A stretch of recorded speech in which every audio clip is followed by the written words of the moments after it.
Did you know that by January 2025, 63% of the world's population will be using social media? This is a remarkable figure.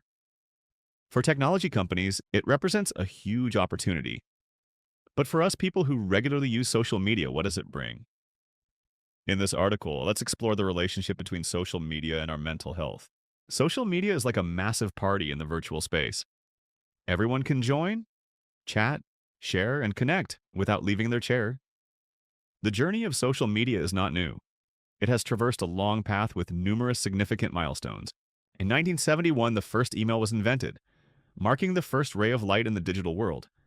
In 1978, the bulletin board system BBS emerged, enabling message sharing, a prototype of modern social media.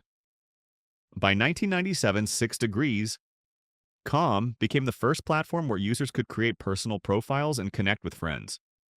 This was followed by a wave of new platforms, such as Friendster 2002, LinkedIn 2003 targeted at professionals, and Facebook 2004, which completely transformed communication. Subsequently, other platforms like YouTube 2005, Twitter 2006, Tumblr 2007, Instagram 2010, Snapchat 2011, and TikTok 2019 emerged, each marking a significant leap in the digital connection landscape. Each of these platforms has its own unique appeal, but they all share one thing in common. They keep us glued to our screens and hooked on an endless stream of content. The result: a global survey revealed that 30% of users admitted to feeling addicted to social media. Statistics indicate that, on average, a person spends around 2 hours and 20 minutes daily scrolling through social media, equivalent to more than 36 days per year. Why is it so hard to stop? The answer lies in dopamine, a chemical in the brain that causes feelings of excitement.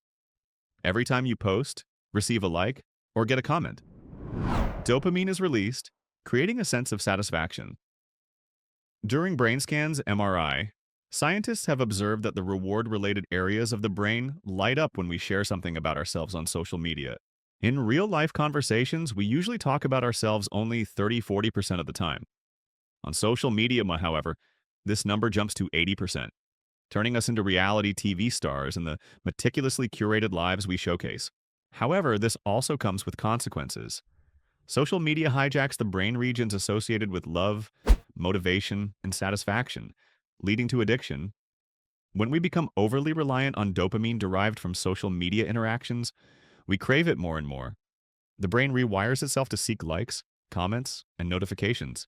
The result: mental exhaustion, diminished emotional regulation, and impaired decision-making abilities.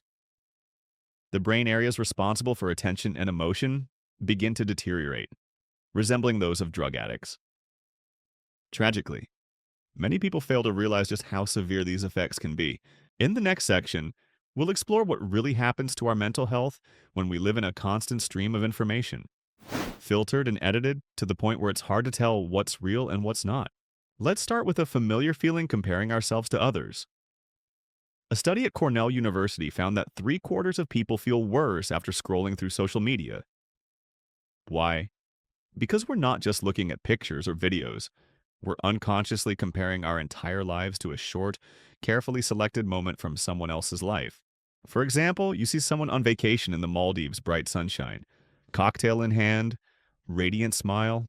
Meanwhile, you're sitting in bed in your pajamas, hastily eating a packet of noodles. But maybe that person got sunburned, had a fight with their partner, or spent hours looking for their luggage. They don't share those things. We look at the perfect slices and conclude that we're not good enough. The same goes for FOMO, fear of missing out. 30% of people say they feel lonelier after seeing other people's posts. Questions like, why wasn't I invited? Why is everyone happy except me? What did I do wrong? Pop up in their heads. These are all illusions created by curated content and algorithms. Behind a seemingly fun party, half the people might have left early, or a minor problem like someone spilling a drink on a chair. Social media is like a stage where we are both the audience and the actors. This makes living in a virtual world a natural reflex. Harvard research compares likes to candy. They give us instant gratification but also make us feel down when we don't get attention. This is especially dangerous for teenagers. People who spend more than 5 hours a day on social media are 70% more likely to be depressed than those who use it less. At this stage, the brain is still developing and is susceptible to comparison and the desire for recognition, leading to emotional and self-esteem distortions. What's more, social media also negatively affects sleep. According to the Sleep Foundation, using social media before bed disrupts deep sleep, causing a serious decrease in sleep quality. Lack of sleep leads to anxiety, irritability, and increases the risk of depression. Clearly, the problem is not just surfing the internet too much. It is a process of social media silently reprogramming our minds and bodies every day. If you are not aware, you can easily get caught up in a negative spiral without realizing it. But this is not the end. On the contrary, this is the time we need to find a way to escape and regain control. The following section will provide simple but effective strategies for reducing your social media dependence without deleting apps or leaving the digital world. You can still live in the digital world, but in a healthier way. So where to start? First, take a look at yourself. The negative feelings you experience are completely normal, not because you are weak, but because you are human. Disconnecting from social media does not require major changes, just small but consistent steps. Turn off notifications on your phone. The ting-ting sounds are not harmless, but unintentionally create pressure, making you always alert and reflexively pick up your phone. When you turn off notifications, you regain space for yourself. Then organize and filter your feed. If someone makes you feel inadequate, not pretty enough, not good enough, not happy enough, unfollow them, whether it's an acquaintance or your neighbor's cat page. Remember, you have complete control over the content you consume every day. Additionally, here's a great strategy: take 24 hours off social media. Spend just one day going for a walk, reading a book, making a cup of tea, or simply sitting quietly. It doesn't have to be anything monumental, just a small moment of peace. A brief pause that allows your mind to stop reacting and start recovering.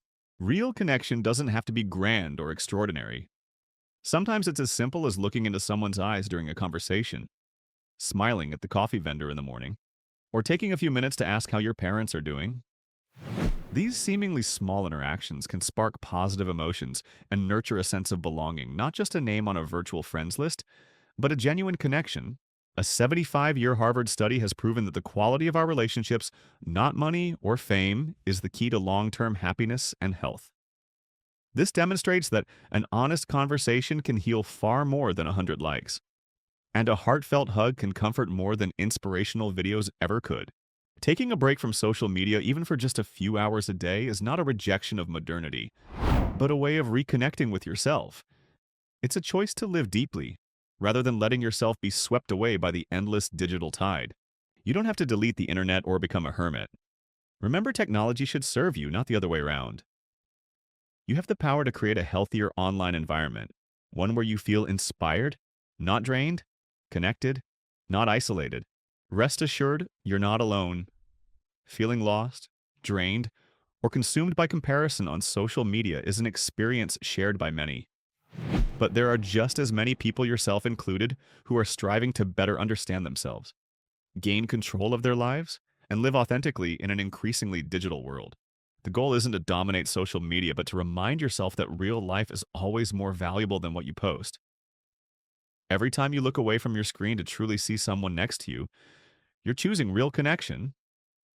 Every time you say something heartfelt, instead of sharing a generic status update, you are returning to your authentic self. The real world might not be as perfectly staged as social media stories, but it offers genuine sounds, raw emotions, and warm hugs that no emoji can replicate. When you stop obsessing over sharing every moment, you'll discover that those moments feel more meaningful than ever. And most importantly, you don't need to be perfect, constantly present, or count likes to affirm your worth. You are enough just as you are. Social media will continue to exist, but you can choose to engage with it in an active, intentional, and healthy way.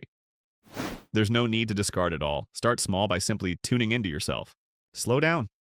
Post less. Feel more. Be present not just online, but in real life. Because, in the end, true happiness doesn't come from the glow of a screen, but from someone's sincere gaze directed at you.